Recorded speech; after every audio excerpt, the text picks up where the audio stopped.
India TV, आपकी आवाज।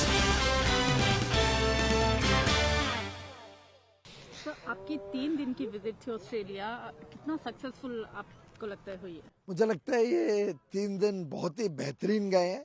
संभावनाओं से भरा हुआ देश है ये हमारी जो भारत और ऑस्ट्रेलिया के बीच में एकता करार हुआ है, यूनिटी एग्रीमेंट, जिसको यहाँ पे लगभग सभी ने यूनिटी एग्रीमेंट बोलना शुरू कर दिया है।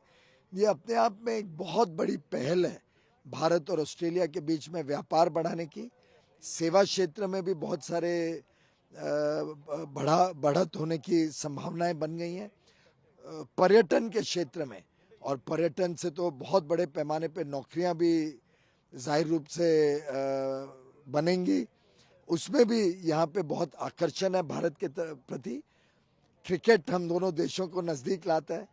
साथ ही साथ एक बहुत बड़ा क्षेत्र जो आईटी सेक्टर या हमारे विभिन्न सर्विसेज हैं, चाहे वो बिजनेस मैनेजमेंट हो, अकाउंटिंग हो, आर्किटेक्चरल सर्विसेज हो, इंफ्रास्ट्रक्चर क्रिएशन में हमारे लोगों का योगदान हो, इन सब में भी भारत ऑस्ट्रेलिया में नई संभावना लेके आएगा।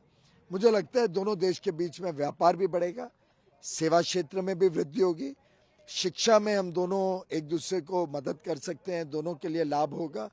टेक्नोलॉजी के क्षेत्र में भी भारत के लोगों के लिए यहाँ बहुत सारे अपॉर्चुनिटीज़ मिलेंगे।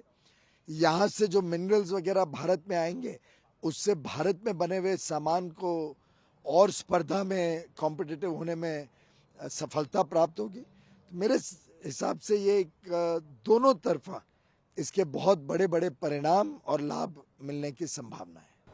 आपको लगता है इंडिया भी रेडी है एक मेजर रोल प्ले करने के लिए एशिया की जियोपॉलिटिक्स में? स्वाभाविक रूप से आज अगर हम विश्व के नेताओं को देखें तो माननीय प्रधानमंत्री नरेंद्र मोदी लगभग पूरे विश्व में एक बहुत ही उच्च स्तरीय नेता के रूप में पहचाने जाते हैं, जाने जाते हैं।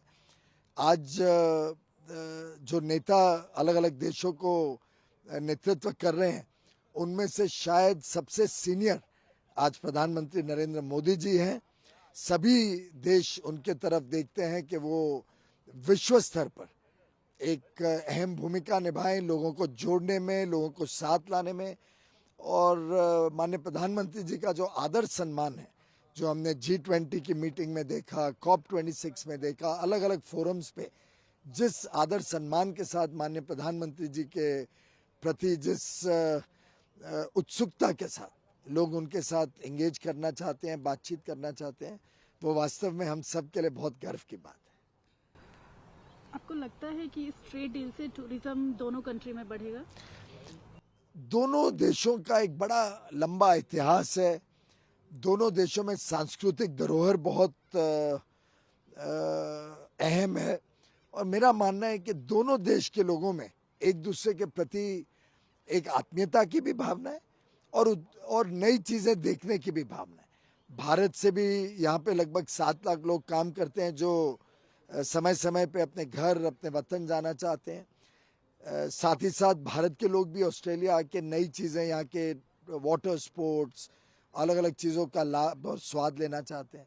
तो मेरा मानना है दो तरफा पर्यटन इस करार के बाद जैसे जैसे ट्रेड बढ़ेगा, जैसे जैसे हमारा इकोनॉमिक एंगेजमेंट बढ़ेगा, अर्थव्यवस्था को तो बल मिलेगा ही, साथ ही साथ पर्यटन में भी बहुत बड़ी छलांग होगी।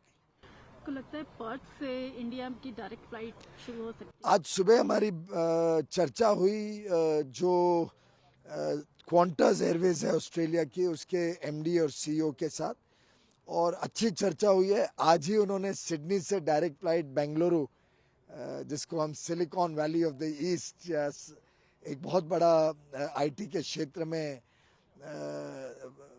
जिसका बड़ा योगदान है, ऐसा बेंगलुरु के साथ डायरेक्ट फ्लाइट आज ही शुरू की है, लॉन्च की है। उन्होंने बताया कि पर्थ में भी आज लगभग 1.25 से 1.5 लाख लोग भारत मूल निवासी रहते हैं। यहाँ से कई लोग भारत आना चाहते हैं पर्यटन के दृष्टिकोण से।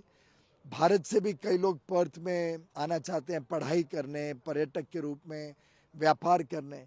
तो मेरा मानना है कि इस वर्ष के अंत तक हम पर्थ से भी एक डायरेक्ट फ्लाइट भारत की तरफ देख सकेंगे।